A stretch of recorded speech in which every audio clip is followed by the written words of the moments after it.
ഭാരതത്തിലെ ഏറ്റവും പ്രധാനപ്പെട്ട ഇതിഹാസങ്ങളിൽ ഒന്നാണ് രാമായണം.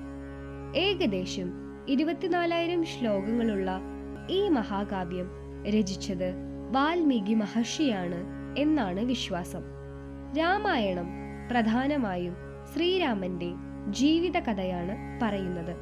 അയോധ്യയിലെ രാജാവായിരുന്ന ദശരഥന്റെ മൂത്ത മകനായ ശ്രീരാമൻ, അദ്ദേഹത്തിന്റെ ഭാര്യ സീത, സഹോദരന്മാരായ ലക്ഷ്മണൻ, ഭരതൻ, ശത്രുഘ്നൻ, കൂടാതെ ഹനുമാൻ തുടങ്ങിയവരാണ് ഈ ഇതിഹാസത്തിലെ പ്രധാന കഥാപാത്രങ്ങൾ. സത്യം, ധർമ്മം, നീതി, ത്യാഗം, ഭക്തി, കുടുംബ ബന്ധങ്ങളുടെ പ്രാധാന്യം തുടങ്ങിയ ഉന്നതമായ മൂല്യങ്ങളെക്കുറിച്ചാണ് രാമായണം പഠിപ്പിക്കുന്നത്.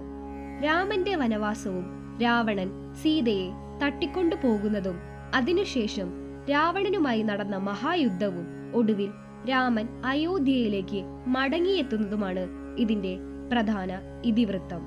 ലോകമെമ്പാടുമുള്ള നിരവധി സംസ്കാരങ്ങളെ രാമായണം സ്വാധീനിച്ചിട്ടുണ്ട്. പല ഭാഷകളിലും രാമായണത്തിന് വിവിധ വ്യാഖ്യാനങ്ങളും പുനരാഖ്യാനങ്ങളും ഉണ്ടായിട്ടുണ്ട്. കേരളത്തിൽ തുഞ്ചത്തെഴുത്തച്ഛൻ എഴുതിയ ആധ്യാത്മ രാമായണം കിളിപ്പാട്ട് വളരെ പ്രശസ്തമാണ്.